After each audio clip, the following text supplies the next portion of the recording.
I tried dropshipping with $50 and here are the results. Last week I made the decision to see if it's possible to start dropshipping with only $50. We found the product with a free method on TikTok. Then we made a store called the multi-bottle that looked like this.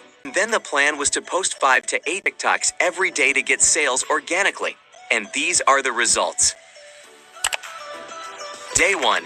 The first day I spent a lot of time researching different TikTok strategies, such as the best times to post and what type of content. So real quick for you guys, the best time to post is.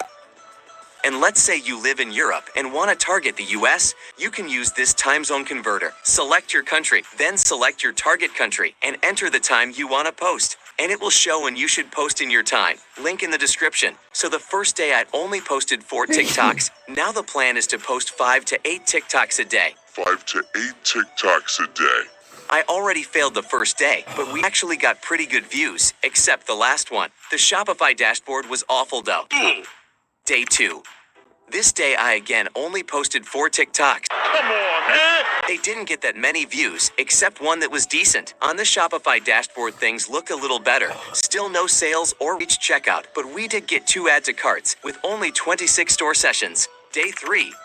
I really wanted to improve since it had already been 2 days and we only had 31 store sessions in total and 2 add to carts. I spent a lot of time researching and I wanted to use the conversation type TikToks because it seemed to work really well. But the text to speech on TikTok only gave me 1 voice. I spent hours researching but couldn't find any results on how to get the different voices, and it was really frustrating until I found a golden website.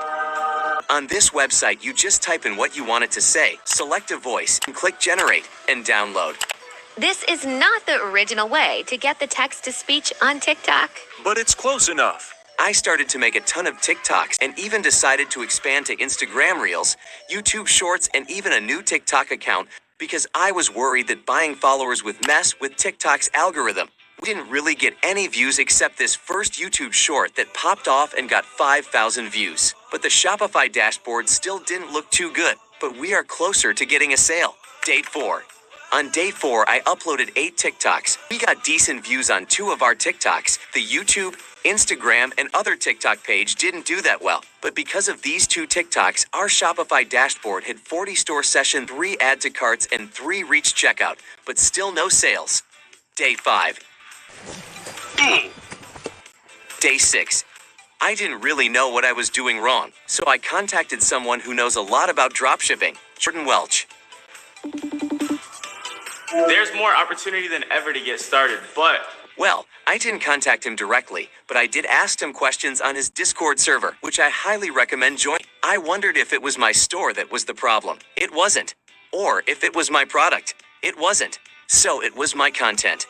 I checked my analytics, and it was only Danish people who had seen my TikTok, which was bad because people in Denmark can't buy things from USA without paying a lot in import tax. I researched how to influence USA from Europe, and I needed a VPN, but I already had that. What I didn't have was an American SIM card. This was way more complicated than I expected. But when things looked the darkest, we got our first sale.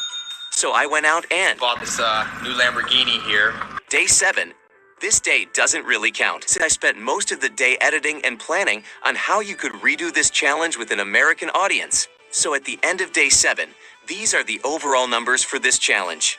We made $29.95, and our expenses were $1 on the Shopify plan, $15 on the domain, $3 on followers, and $9.90 on the reviews app, and $17.26 on the product fulfillment. This leaves us with a profit of negative $16.21. But even though we lost $16, I feel like we learned a lot from this challenge about TikToks and its algorithm, how to hit your target audience, and how to get the text to speech. So overall, I think this challenge was a success in the end.